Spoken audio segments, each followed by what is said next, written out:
So hello guys, आज का हमारा टॉपिक है राइज ऑफ इस्लाम यानी इस्लाम का उदय। भारतीय इतिहास में मुसलमानों का योगदान रहा है क्योंकि इसी के आधार पर भारत में मुस्लिम शासन चलेगा। भारत में मुस्लिमों का आने का सबसे बड़ा उद्देश्य ही था भारत में इस्लाम धर्म का प्रचार प्रसार करना और भारत में लूटपाट करना। हम कहलाते थे सोने की चिड़िया और हमारे यहाँ मंदिरों में अपार सोना भरा हुआ था और इसी सोने की लूट करने के लिए मुस्लिम अक्सर भारत आया करते थे। अब बात करते हैं इस्लाम के इतिहास की। इस्लाम एक धर्म है जो इक्तेश्वरवाद धर्म कहलाता है, यानी कहने का मतलब है कि इस्लाम में केवल एक ईश्वर को ही मान्यता दी जाती है, जिसे अरबी भाषा में अल्लाह और फारसी भाषा में खुदा कहा जाता है। इस्लाम धर्म में मान्यता है कि अल्लाह एक है, इसके जैसा और कोई नहीं, यह सर्वोच्च है, ही इज सुपीरियर। अगर हम अल्लाह की कल्पना करने की कोशिश करेंगे तो नहीं कर पाएंगे। जिसकी हम कल्पना नहीं कर सकते, क्या उसकी कोई मूर्त होगी? ऑफ कोर्स नहीं। इसलिए अल्लाह की ना तो कोई मूर्त है और ना ही कोई सूरत। इसलिए इस्लाम धर्म में मूर्ति पूजा करना वर्जित है। इस्लाम धर्म है वो 5 स्तंभों के आधार पर फॉलो किया जाता है और इस्लाम धर्म का सबसे पहला ही स्तंभ है कलमा। कहने का मतलब है कि अल्लाह एक है, इसके जैसा कोई और नहीं। मुस्लिमों में मान्यता है कि पैगंबर मोहम्मद साहब ही अल्लाह के आखिरी दूत हैं और अल्लाह ने ही कुरान नाम की एक पवित्र पुस्तक देकर पैगंबर मोहम्मद साहब को धरती पर भेजा है। हर व्यक्ति जो इस बात पर बिन सवाल किए आंख बंद करके विश्वास करेगा वही मुस्लिम होगा और जो इस बात को नहीं मानेगा उसे काफिर या गैर मुस्लिम कहा जाएगा। यानी कहने का मतलब है कि ऐसा व्यक्ति जो कलमा पर विश्वास करता है वही सच्चा मुसलमान होता है। और इस्लाम धर्म का दूसरा स्तंभ है एक सच्चा मुसलमान दिन में 5 बार नमाज अदा करेगा। तीसरा स्तंभ, एक सच्चा मुसलमान रमज़ान के महीने में रोज़ा रखेगा। चौथा स्तंभ, एक सच्चा मुसलमान जीवन में कम से कम एक बार हज यात्रा करेगा, जिसमें वह इस्लाम धर्म के 2 पवित्र तीर्थ स्थल मक्का और मदीना की यात्रा करेगा। 5वां स्तंभ, एक सच्चा मुसलमान जीवन में हमेशा ज़कात देगा। कहने का मतलब है कि एक मुस्लिम एक साल में जितनी भी आमदनी करेगा उसका 1/40वां भाग वो दान करेगा और उसका यह दान इतना गुप्त होना चाहिए कि बाएं हाथ को भी पता न चले कि दाएं हाथ ने क्या दान किया। यानी कहने का मतलब है कि दान पूरी तरीके से गुप्त होना चाहिए। जो व्यक्ति इस्लाम धर्म के इन पाँचों के पाँचों पिलरों का पालन करेगा वही सच्चा मुसलमान है, बाकी सारे के सारे काफिर हैं या फिर नॉन मुस्लिम हैं। इस्लाम धर्म के संस्थापक थे पैगंबर मोहम्मद साहब या फिर हजरत मोहम्मद साहब।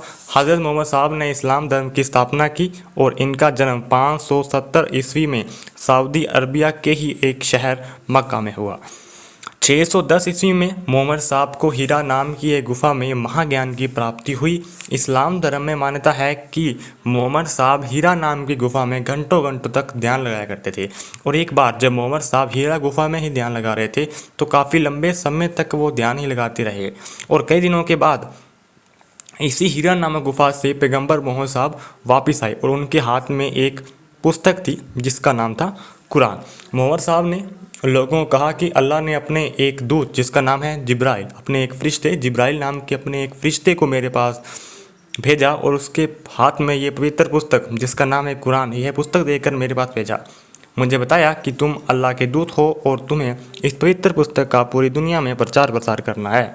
हर व्यक्ति जो इस बात पर बिन सवाल किए आंख बंद करके विश्वास किया वही सच्चे मुस्लिम कहलाए और इस बात को नहीं मानने वाले लोगों को काफिर या फिर गैर मुस्लिम कहा गया।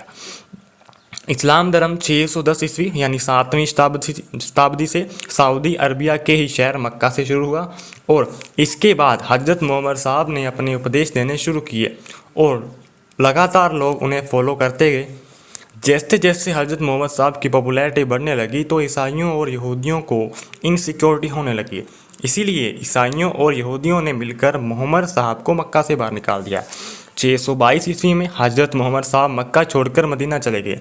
हजरत मोहम्मद साहब की मक्का से मदीना की यात्रा को इस्लाम धर्म में हजारत कहा गया है और इसी साल इस्लामिक कैलेंडर शुरू हुआ जो हिजरी समझ से चलता है।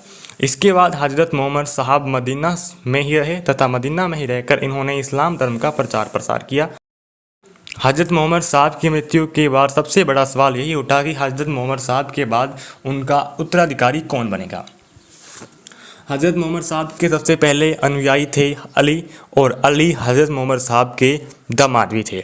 तो हज़रत मोहम्मद साहब की मृत्यु के बाद इनके उत्तराधिकारी बनने का सबसे प्रबल दावेदार अली ही था, क्योंकि ये हज़रत मोहम्मद साहब का पहला शिष्य भी था और दामाद भी था। पर हज़रत मोहम्मद साहब के उत्तराधिकारी अली को न बनाकर इनके ही एक अन्य शिष्य अबू बकर को बनाया गया, और हज़रत मोहम्मद साहब के जो उत्तराधिकारी होते हैं उन्हें खलीफा कहा जाता है।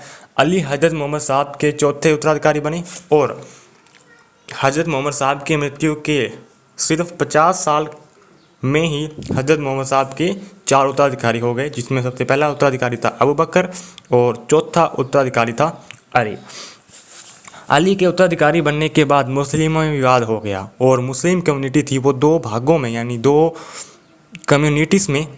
कम्युनिटी या फिर 2 समुदायों में विभाजित हो गई, शिया और सुन्नी। शिया यानी ऐसे टोटल मुसलमानों में से 15 से 20% लोग ऐसे थे जो मानते थे कि अली मोहम्मद साहब के पहले उत्तराधिकारी थे। उन्होंने कहा कि हम तो अली को ही मोहम्मद साहब के पहले उत्तराधिकारी मानेंगे, क्योंकि हज़रत मोहम्मद साहब की मृत्यु के बाद उत्तराधिकारी बनने के सबसे प्रबल दावेदार अली ही था। पर 80 से 85% लोग ऐसे थे जो अबू बकर को ही हज़रत मोहम्मद साहब के पहला उत्तराधिकारी मानते थे। ऐसे लोग जो अबू बकर को हज़रत मोहम्मद साहब के पहला उत्तराधिकारी मानते थे वह सुन्नी कहलाए, और ऐसे लोग जो हज़रत मोहम्मद साहब के पहले उत्तराधिकारी अली को मानते थे वो शिया कहलाए। ठीक है, और इसके बाद मुस्लिमों की 2 कम्युनिटी बनी, शिया और सुन्नी। शिया और सुन्नियों में काफ़ी लंबे समय तक लगभग 200 सालों तक मतभेद चलता रहा, और इसी मतभेद को कम करने के लिए एक नई मुस्लिम कम्युनिटी सूफ़ी का निर्माण हुआ। जो सूफ़ी थे इनका कहना था कि हमें कोई मतलब नहीं है, चाहे पहला सक्सेसर अली हो चाहे अबू बकर हो, हमें तो बस खुदा की इबादत करनी है, खुदा से प्रेम करना है।